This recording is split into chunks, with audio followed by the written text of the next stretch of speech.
저는 방향성 한번 정하면 보통 한쪽으로만 거래해요. 대세 방향성에 맞게 네. 하는 걸로. 그 기준이 이제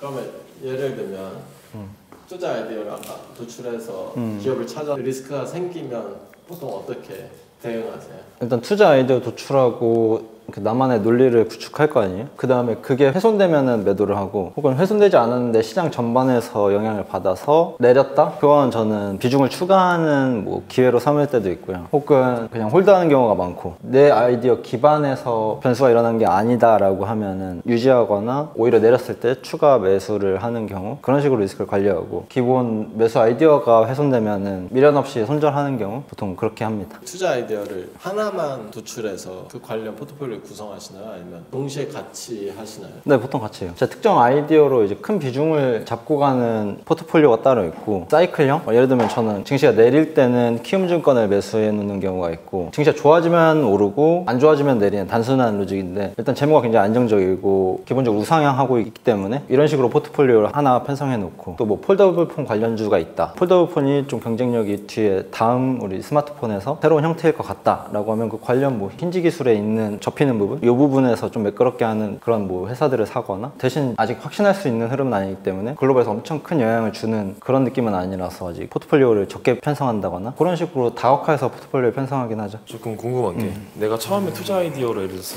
뭐 내가 힌지 산업이 성장할 수밖에 없어. 그래서 난 그걸 보고 투자를 했어. 근데 갑자기 KH그룹 전체가 호텔을 매각하는 걸로 인해서 갑자기 가치 평가가 막 같이 동시에 밸류에이션 높게 받으면서, 그러니까 내 투자 아이디어로 인해서가 아니라 다른 외부적인 요인 때문에 밸류에이션 갑자기 높게 됐어요. 그럼 그럴 때는 이때 팔아야지라는 거에 충족이 안 됐으니까 그때도 그냥 보고 있어야 되는 거죠. 저는 거기서 모범적인 사례는 사실 비중을 조절해 주는 거라고 생각하는데, 본질적인 투자 아이디어가 아닌 외부의 여론에서 이슈로 부각돼서 갑자기 특정 기간 동안 밸류에이션이 높게 평가되는 경우, 근데 이걸 평가하기 좀 어렵거든요. 그럴 때 보통 모범적인 사례는 포트폴리오 일부 줄여주고 하락할 때 다시 추가 매입한다, 뭐 이런 식으로 관리는 모범적인 사례지만 사실 하기 힘들고요. 근데 주가는 거의 항상 이런 식으로 움직이거든요. 갑자기 어느 시점에서 이슈를 받으면은 예상했던 것보다 훨씬 갑자기 오르는 경우가 있어요. 그래서 여기서 순간적으로 매도하는 경우가 있고, 그러면 다시 잡기 힘들거든요. 관심 받았기 때문에 더 오르는 경우가 있고, 조정받으면 기껏해야 다시 그 자리야. 그런 경우가 되게 많아요. 현실적인 건 가만히 있는 것밖에 없다고 생각하고, 이상적인 거는 고점에서 일부 포트폴리오 조정해준 정도? 아이디어를 도출해내고 시나리오 그리고 매매까지 이어지는 깡님의 경우에는 어떻게 됐는지가, 아까 우리가 이야기했던 걸 보통 정리하는 부분인데, 관찰로 시작하고 뭐 내 일상 관찰, 트렌드 파악, 시장 조사, 그리고 기업 분석, 시나리오 작성, 리스크 관리,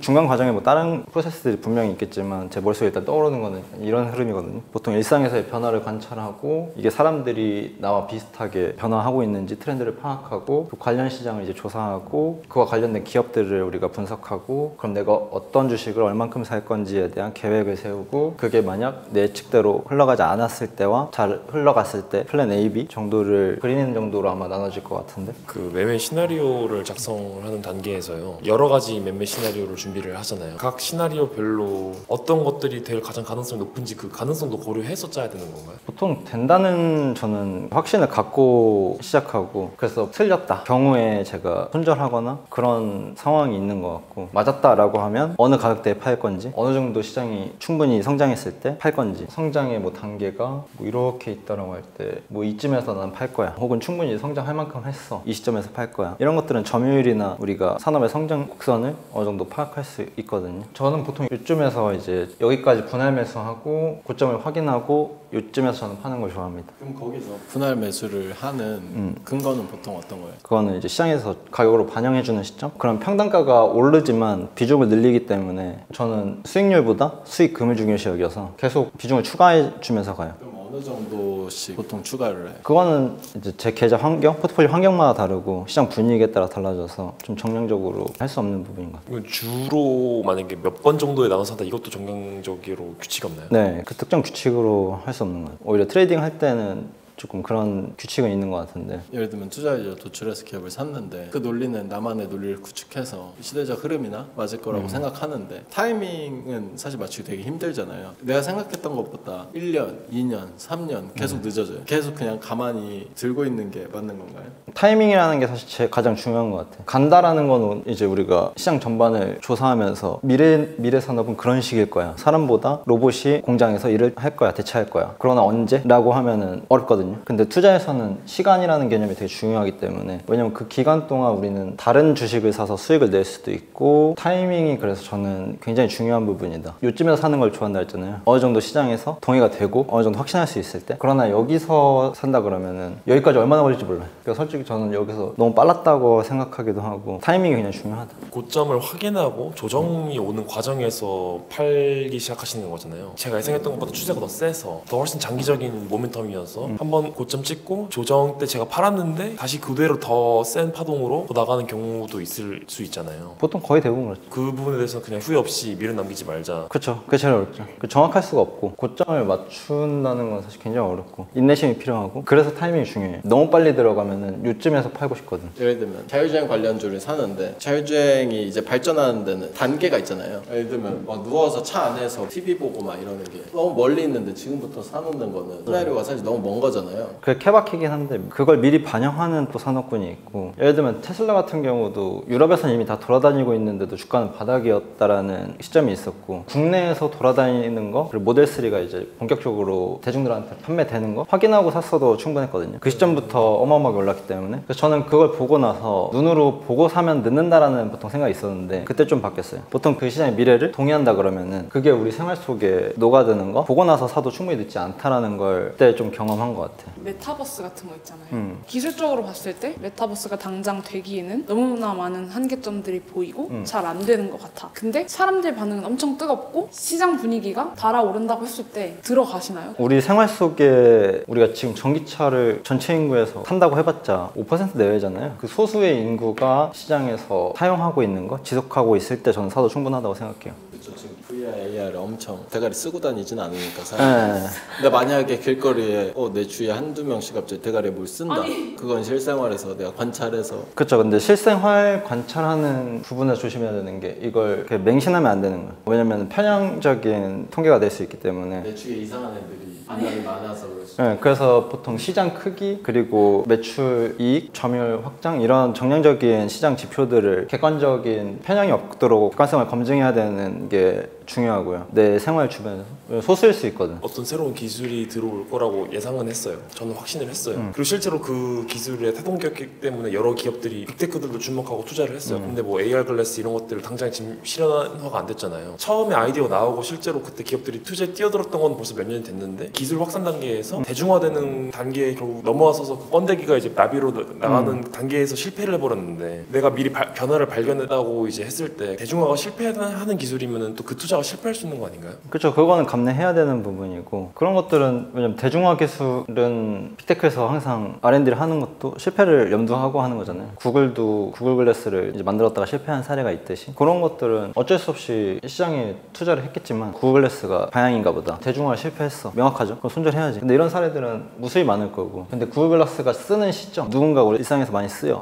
그래서 그걸로 매출이 사람들이 일어나. 그냥 쓰고 돌아다니면 저 식당이 맛집인지 뭐 그런 기능이 붙어 있다 쳐. 사람들이 쓰고 나도 쓰고 있어. 그럼 그때 투자해도 늦지 않는다는 거죠. 대학교 이제 수업 중에 무슨 3D 프린터로 무슨 공학을 하는 게 있었는데, 처음 3D 프린터를 저는 실제로 실물로 접했고 이게 되게 가능성이 크겠다. 그래서 그때 좀 조사를 했었고, 근데 사실 제가 알기로 관련된 기업들은 이미 그때도 많이 관심을 받아서 주가는 많이 올랐음에도 불구하고 실제 대중화도 실패를 해서 좀 하락했던 거를 봤었는데, 실패했다라고 그럼 인정해야 되는 순간이 있을 거잖아요. 대중화에 실패했을 그렇죠. 때 그 타이밍을 어떻게 알 수 있는 거죠? 보통 그 기업에서 그거에 대한 투자를 줄인다거나, 예를 들면은 그 기업에서 가능성이 있다 그러면 그 팀을 확장하고 태스크포스 팀을 만들다거나, 그러면 그건 된다는 가능성을 보고 기업에서 추가 투자를 하는 거고, 그 기업의 투자가 어디에 이루어지고 있는지 관계를 잘 파악할 필요가 있죠. 최신 정보를 업데이트 해야 되는 것도 이런 이유들 때문이에요. 그러면 이제 메타버스로 예를 들어 보면은, 최근에 이제 마이크로소프트에서는 메타버스 관련 팀의 인원을 감축한 걸로 알고 있는데, 그러면은 그 부분에서 이제 메타버스는 당분간은 힘들겠다라고 봐도 되는 건가요? 그렇죠. 그럼 여러 회사의 평균치를 내야 되는 거야. 그래서 보통 트렌드 보면은 마이크로소프트가 줄인다? 줄이자? 그럼 딴 데도 이미 줄이고 있는 경우가 많아요. 아마존이 하고 있고 구글이 하고 있고 뭐 메타가 하고 있고 애플이 하고 있어. 그럼 요거는 1차적으로 가능성이 있는 거고 뭐 여긴 하고 있고 여긴 안 하고 있어. 이러면은 지켜볼 필요가 있는 거고 어느 시점에서 냈다? 거기 R&D가 감축됐어. 당분간 타이밍에서 3, 4년은 기대할 수 없는 거기 때문에 포트폴리오에서 제거하거나 다른 쪽을 가늠해야 되는 게 이제 합리적인 의사겠죠. 제가 할 땐 보통 그렇게 해서. 기업을 선별했을 때 이제 매매를 하잖아요. 그때 이제 기업의 어떤 지표들을 보는지, 동강님 매매하실 때 어떤 지표들을 주로 추적했는지, 기업의 지표와 경제 지표별로 3가지만 알려주세요. 저는 보통 기업 지표는 산업 그리고 그 기업으로 들어가면 너무 작은 개념이 되고 매크로 개념에서는 중요시 여기는 게 금리? 저는 전체 돈의 방향성? 지금 돈이 많이 풀리는 건지 돈이 걷어들이고 있는 시점인지 그래야 저는 이제 성장주가 밸류에이션을 많이 받을 수 있는지 환경을 조사할 수 있거든요. 그래서 저한테는 가장 큰 기준은 일단 금리 환경, 세태기인지 다시 확장기인지 그 2개만 보통 보는 것 같고 그 기반에서 다른 지표들이 영향을 받아서 관계성을 띠는 경우가 많기 때문에 저는 보통 가장 크게 여기는 거는 금리 환경. 전 시장에 돈이 많이 도는 시점에서 그 중심에 있는 걸 좋아하거든요. 돈이 흘러다니는 곳? 그러려면 돈이 많이 흘러야겠죠. 저는 그 중심에서 노는 걸 좋아해가지고 그래서 돈이 걷어들이는 시점이다? 이러면 저는 포트폴리오에서 비중을 추가한다거나 그런 행위는 하지 않고 오히려 포트폴리오 그냥 유지하되 트레이딩으로 수익을 많이 내는 경우 적극적으로 트레이딩 하는 건 오히려 하락시기 그걸로 제 개인 수익률을 극대화하는 이제 그런 방식을 많이 썼죠. 그 하락시 트레이딩이라고 하시면은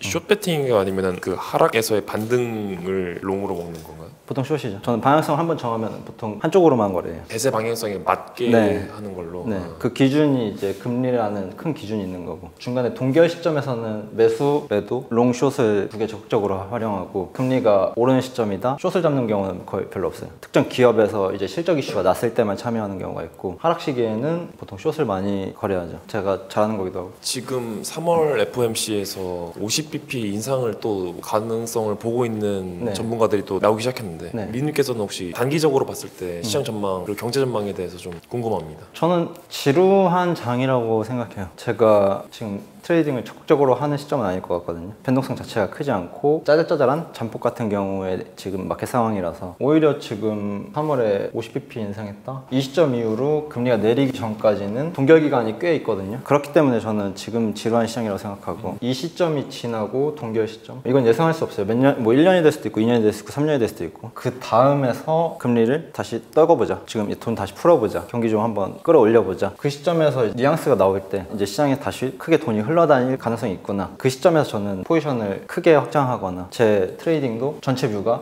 롱으로 잡히는 이 구간은 제일 싫어하는 구간이긴 해요. 그럼 그 동결 시점과 관련해서 횡보장일 때도 있고 상승장일 때도 있고 하락장일 때도 있잖아요. 각각 어떻게 좀 대응을 하는 게 좋은지. 그래서 지금부터 뭐 동결 시점이라고 할 때는 금리 하락 시기? 이 시기에는 돈이 이제 시장으로 이제 막대하게 풀어지는 시점이잖아요. 거의 일반적인 시장에서 다시 크게 오르는 시장인데 특징적으로 이 기간의 사이클 우리가 전체 트렌드를 공부해두는 시간 그리고 종목을 발굴해놓는 시간 그 시간으로 저는 많이 쓰거든요. 그러면은 매매를 안 하셨어요?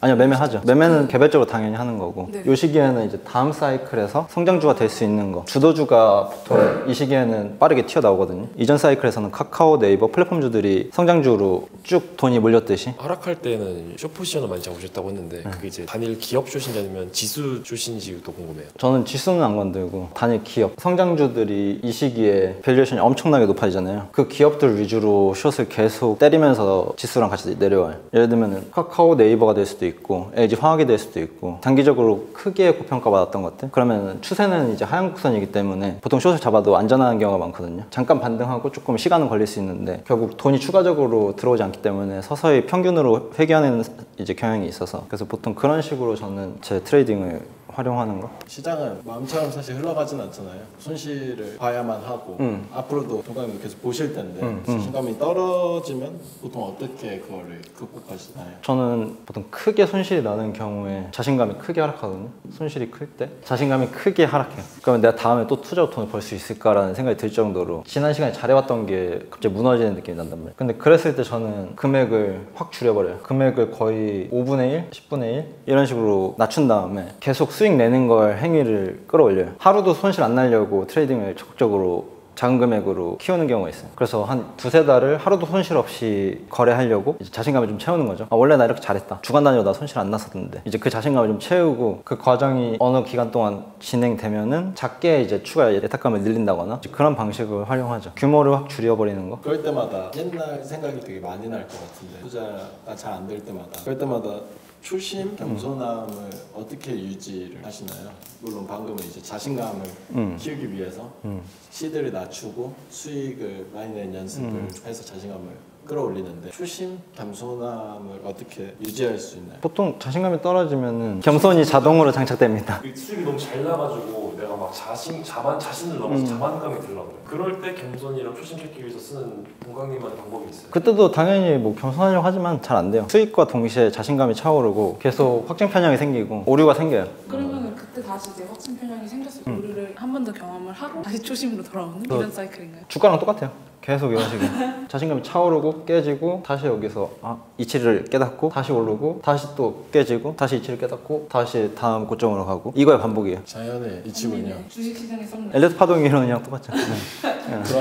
몇 파에 계신가요? 그러면 겸손해야 된다고 말 많이 하잖아요. 왜 시장 앞에서 겸손해야 되는? 왜냐면 시장은 무조건 옳고 가장 효율적인 거거든요. 나 개인이 어떤 지식을 갖고 있든 그거는 시장보다 나을 수 없어요. 시장은 그냥 그 모든 걸 반영해서 가격으로 반영하고 그냥 그렇게 움직여요. 근데 내가 여기서 이거 내릴 때인데 내가 아는 경제지표, 경제 원론에서는 이럴 때 내린다고 했는데 근데 시장은 그런 거 무시하거든요. 그거는 매 순간 바뀌고 그래서 겸손함이 중요한 건 내가 틀렸다라는 거, 그 정보를 수용하기 위해서요. 내가 아는 게 전부가 아니다 라는 그 개념을 1차적으로 받아들여야만 시장이 이렇기 때문에 외부 다른 변수가 있어서 이렇게 오르는 거구나 라고 이해할 수 있고 여기서 본격적으로 자기가 겸손하면서 나오지 않는 그런 열린 마음, 시장은 되게 오픈마인드여야 되거든요. 특정 지표 하나로 움직인다 라고 자기가 확신하게 되면은 영원히 시장에선 깨질 수밖에 없고 시장은 그런 거 무시하기 때문에 형님이 개인적으로 투자하면서 가장 힘들었던 점 딱 자신감이 떨어지는 시기가 제일 힘들어요. 큰 손실을 맞았고 돈을 잃는 거는 난 상관없거든요. 돈은 충분히. 근데 다시 벌 자신이 없어. 혹시 내가 지난 시간에 운이 아니었을까? 라는 생각이 드는 게 가장 절망스럽고 그 순간에 예탁 금액을 줄여서 거래를 계속 이어가는 거 그 행위를 선택하는 게 가장 힘든 순간. 투자를 올바르게 잘 해나가려면